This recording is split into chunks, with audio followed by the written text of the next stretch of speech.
Haleluya, saudara yang dikasihi Tuhan Yesus, sore ini saya ingin berbicara kepada saudara tentang Maria, ibu Tuhan Yesus dan saudara-saudaranya pernah menganggap Yesus sudah tidak waras lagi.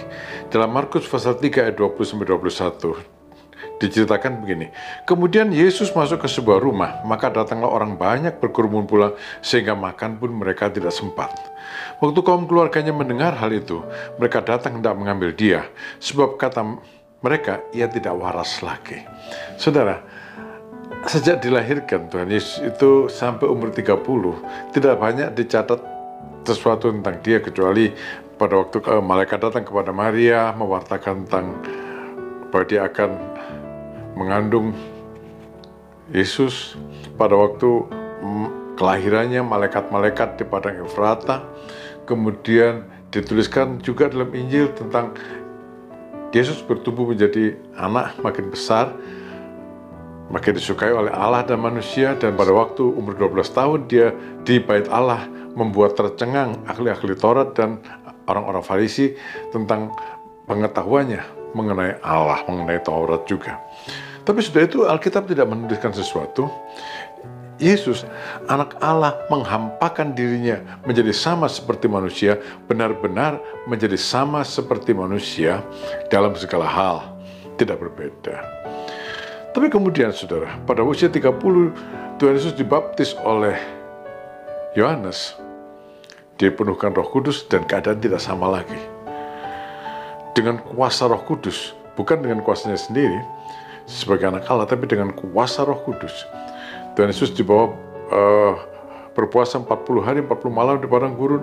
Dengan kuasa Roh Kudus juga dia mengalahkan iblis. Dengan kuasa Roh Kudus dia kemudian melayani, menyembuhkan orang sakit, memilih murid-muridnya, dan sampai keluarganya sendiri tidak mengenali perubahan yang terjadi, transformasi yang dialami oleh Tuhan Yesus di dalam kuasa Roh Kudus. Karena memang di dalam Alkitab dikatakan bahwa Roh Kudus dicurahkan tanpa batas kepada Tuhan Yesus. Dan dengan kuasa Roh Kudus dikatakan bahwa Tuhan Yesus berjalan berkeliling, menyembuhkan orang sakit, membangkitkan orang mati, mengajar dengan kuasa Roh Kudus berbuat baik. Nah, saudara-saudara, yang saya ingin ulangi sekali lagi adalah transformasi, ada perubahan begitu besar dalam Tuhan Yesus sebelum dia dipenuhi dengan Roh Kudus dan setelah dia melayani dalam kuasa Roh Kudus. Dan orang-orang yang melihat dia menganggap dia sudah tidak waras lagi. Kan orang banyak berkumpul, tapi menuduh dia kerasukan setan. Oke, itu orang luar. Tapi sekarang Tuhan Yesus didatangi oleh mamah dan saudara-saudaranya yang mau mengambil dia bawa pulang karena dianggapnya dia sudah tidak waras lagi. Saudara, ini terjadi terus-menerus sampai hari ini. Siapapun yang tidak percaya pada Tuhan Yesus menganggap orang-orang yang mengalami transformasi karena imannya pada Tuhan Yesus seringkali juga dianggap tidak waras oleh orang lain dan oleh dunia di sekelilingnya. Ada yang dibawa ke dokter jiwa. Saya pernah dengar kesaksiannya. Dia dibawa ke dokter jiwa karena keluarganya anggap dia sudah tidak waras lagi. Ada juga yang dikurung di kamar di dalam rumah oleh keluarganya. Bahkan di negara-negara tertentu diperbolehkan untuk membunuh seorang anggota keluarga yang menjadi orang percaya pada Kristus, karena dianggap itu aib bagi keluarga. Dan di Indonesia bagaimana? Ada juga, saudara bisa lihat nanti di tautan YouTube yang saya akan sertakan di deskripsi dari renungan hari ini. Ada banyak sekali saudara akan temukan bahwa di Indonesia pun bisa terjadi yang serupa itu, bahwa orang yang percaya pada Tuhan Yesus dianggap aneh, dianggap tidak waras lagi.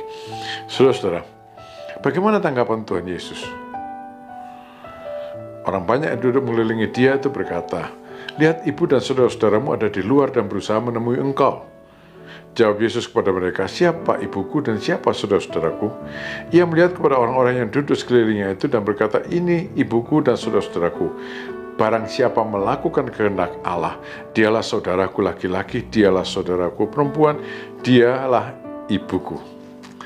Ya saudara, jadi reaksi Tuhan Yesus terhadap perlakuan saudara-saudaranya juga itu bisa menjadi satu teladan bagi kita. Ya, bila orang ditolak oleh keluarganya karena iman pada Kristus, jangan kecil hati. Jangan tinggalkan Tuhan Yesus. Jangan tinggalkan iman yang kita miliki di dalam Yesus Kristus. Lihatlah sekelilingmu pada orang-orang yang seiman, orang-orang yang mau taat pada kehendak Allah. Merekalah keluarga kita, saudara-saudara kita. Saudara-saudara, penolakan karena percaya pada Tuhan Yesus itu bukan hal yang baru. Penolakan terhadap orang-orang yang percaya kepada Tuhan Allah Yahweh itu bukan hal yang baru. Dalam perjanjian lama pun Nabi Yesaya mendapatkan firman sebagai berikut. Dengarkanlah aku, hai kamu yang mengetahui apa yang benar, hai bangsa yang menyimpan pengajaranku dalam hatimu.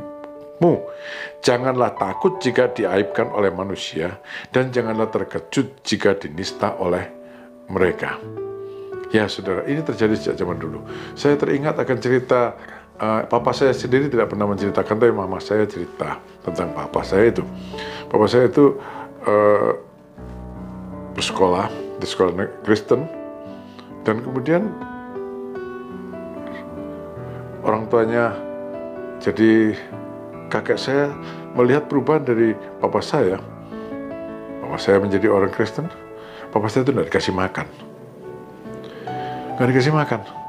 Entah ceritanya bagaimana, pokok papa saya itu tidak dikasih makan seada-adanya yang dia dapatkan. Dan kemudian papa saya pergi ke Surabaya, pada usia belasan tahun dia pergi ke Surabaya, sekolah Alkitab. Sejauh yang saya ketahui, papa saya itu seumur hidupnya cuma 1 atau 2 kali mengunjungi tempat kelahirannya. Tapi saudara-saudaranya, mamahnya satu persatu datang kepada papa saya dan mengikuti iman yang dimiliki oleh papa saya. Saudara-saudara, sampai sekarang kami anak-anaknya, bahkan cucu-cucunya juga percaya pada Tuhan Yesus. Saudara, jangan takut bila diaibkan. Jangan takut bila diperlakukan tidak baik. Bukan cuma zaman sekarang. Papa saya itu dia sekarang kalau masih hidup umur 105. Saya aja sudah tua begini. Itu sudah mendapat perlakuan begitu, apalagi di zaman sekarang ini. Tapi saudara-saudara, ada banyak yang menolak, ada lebih banyak lagi yang menerima.